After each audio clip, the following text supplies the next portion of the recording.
Hi friends, இன்றைக்கி நான் evening வந்து எங்களோட நிலத்துக்கு வந்திருக்கேன். ஆஃபீஸ் லீவு அப்படின்னும்போது நான் வந்து கண்டிப்பாக ஒரு வாட்டியாச்சும் இங்கே வந்து வந்துடுவேன். இங்கே வந்தேன்னா கண்டிப்பாக அந்த இடத்த வந்து நான் பார்க்காம போகவே மாட்டேன். ஏன்னா இதுதான் நிலத்தோட ஒரு சின்ன கார்டன்.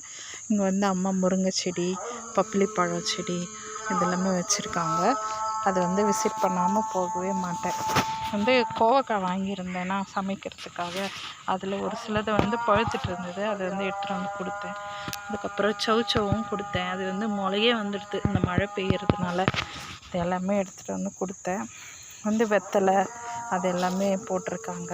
இப்போது கொஞ்ச நாளைக்கு முன்னாடி வந்து லாஸ்ட் வீக்கில் நர்சரி போயிருந்தோம். அங்கே போய்ட்டு கத்திரிக்காய் அதெல்லாம் வாங்கிட்டு வந்தோம். நாற்று அது எல்லாமே எங்கள் அம்மா வந்து நட்டு வச்சுருக்காங்க. அப்புறம் பார்த்திங்கன்னா இப்போ தான் ஜஸ்ட் அதை வீடியோ எடுக்க நான் மறந்துட்டேன். இந்த இடத்துல வெந்தயக்கீரை போட்டிருந்தாங்க. அதை வந்து இப்போ தான் பறித்து எடுத்தேன். செவ்வாழை நல்லா தழைச்சி வந்திருக்கு. அங்கே ஒரு செவ்வாழை செடி வச்சுருக்காங்க. அதுக்கப்புறம் பார்த்திங்கன்னா இங்கே ஈவினிங் டைமில் ரொம்ப ப்ளசண்ட்டாக இருக்கும். என்னென்னா குருவி வந்து அவங்களோட கூண்டுக்குள்ளே உட்காருவாங்க. அப்போ வந்து நல்லா சத்தம் போட்டுட்டு கிச்சு கிச்சு கிச்சு கிச்சின்னு ஒரே சவுண்டாக இருக்கும். அது பார்த்திங்கன்னா இங்கே ரஸ்தாளி ஒரு கொலை இருக்குது, வாழை கொலை போட்டிருக்கு.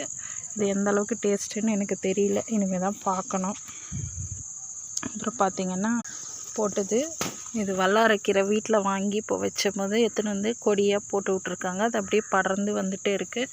இங்கே வந்து எங்களுக்கு புரியாத புதிர் தான் இது. எப்படி வந்துச்சுன்னு தெரியல. ஆனால் நாங்கள் அப்படியே விட்டுருக்கோம். இது வந்து செங்காந்தல், தமிழ்நாட்டின் மலர், மாநில மலர் செங்காந்தல் செடி, அதாவது கொடி போயிட்டுருக்கு. இதில் பூ வந்தால் நல்லாயிருக்கும்.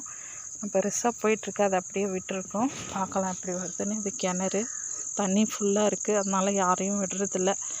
இந்த மாதிரி ஒரு இடத்த பார்க்கும்போது ரொம்ப அமைதியாக இருக்கும். வில்வ செடி இந்த மாதிரி உங்களுக்கும் பிடிக்குது அப்படின்னா லைக் பண்ணுங்கள்.